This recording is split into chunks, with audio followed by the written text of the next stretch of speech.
বাবা যে খেতে চেয়েছে তেলাপিয়া মাছের ঝাল, তো তেলাপিয়া মাছ তো ভালো পাওয়া যায় না, যা পেয়েছি তাই করব। আবার বলেছে তার মধ্যে পেঁয়াজ দিতে, দিলাম পেঁয়াজ, তারপরে দিয়েছে টমেটো কুচি, তারপরে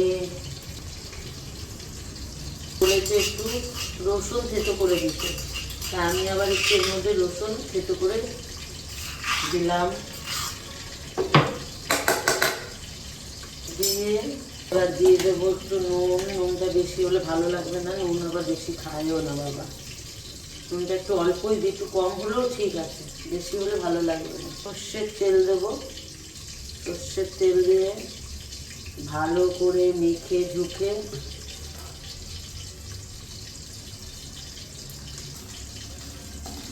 বসাবো। আমি কিন্তু কোনোদিন পেঁয়াজ রসুন এইসব দিয়ে মাছ পাতুরি খাইনি কলা পাতায়, কিন্তু বাবা খেতে চাইছে, এক একদিন এক একটা বায়না। এই কদিন বলেছিল চুনো মাছের ঝাল খাবে, চুনো মাছের ঝাল খাইয়ে দিয়েছি। মা কালকে তেলাপিয়া মাছের ঝাল খাইয়েছে, হবে না, কিন্তু কলা পাতায় খাওয়াতে হবে। আর আমাদের এখানে অত ভালো কলা পাতা এই মানে তেলাপিয়া মাছও পাওয়া যায় না, কলা পাতাও পাওয়া যায় না। আমি তো তেলাপিয়া মাছ বেশি খাই আমার মামা বাড়ি গেলে, ছোটো মামা বাড়ি গেলে। এবার আমি মাছ পাতুরিগুলো সব দিয়ে দেবো সুন্দর করে।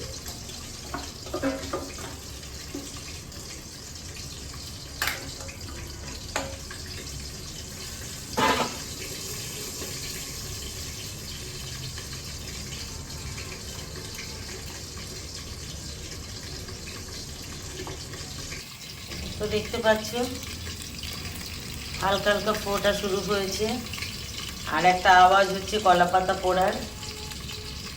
এবার আমি কলা পাতা দিয়ে ঢাকা দিয়ে দেবো। কঠিনতম কাজ, এটা আমি কি করে উল্টাবো। এটার উপর থেকে যাতে নিচে এগুলো পুড়ে যায়, এগুলোর জন্য আরো কটা আমি কলা পাতা দিয়ে দিলাম। দিয়ে এবার এটাকে উল্টে দিলাম, উল্টে দিয়ে তিনটে চারটে পাতা দিয়েছিলাম।